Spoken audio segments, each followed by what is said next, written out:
Advantages of arrays. Arrays offer several advantages in programming due to their simplicity and efficiency in certain scenarios. Here are some key advantages of using arrays. Random access. Elements in array can be accessed directly using their index.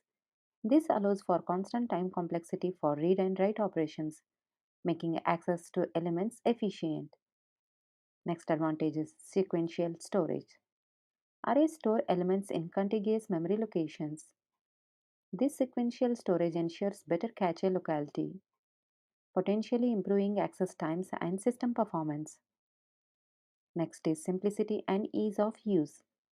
Arrays are simple and intuitive data structures. They provide a straightforward way to organize and access a collection of elements of some data types. Fixed size. The fixed size of array can be an advantage when the number of elements is known in advance. It allows for the efficient memory allocation and can eliminate the need of dynamic memory management. Memory efficiency. Arrays are memory efficient as they do not incur the overhead associated with the more complex data structures. Each element in the array occupies a fixed amount of memory. Performance in mathematical operations. Arrays are well suited for mathematical operations on large data sets.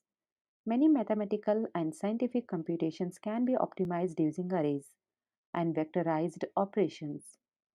Compatibility with low level operations. Arrays are compatible with low level memory operations and are often used in systems programming and embedded systems where direct memory manipulation is important. Efficient traversal. Traversing an array is simple and efficient operation.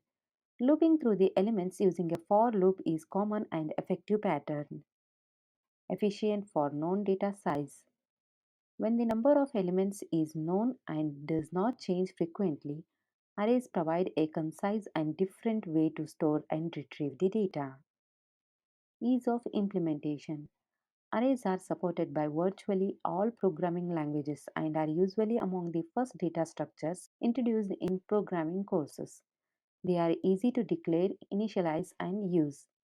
While arrays have these advantages, it's important to note that they may not be the best choice for all scenarios, particularly when dynamic resizing, insertion, or deletion of elements are frequent requirements. In such cases, other data structures like linked list or dynamic arrays may be more suitable.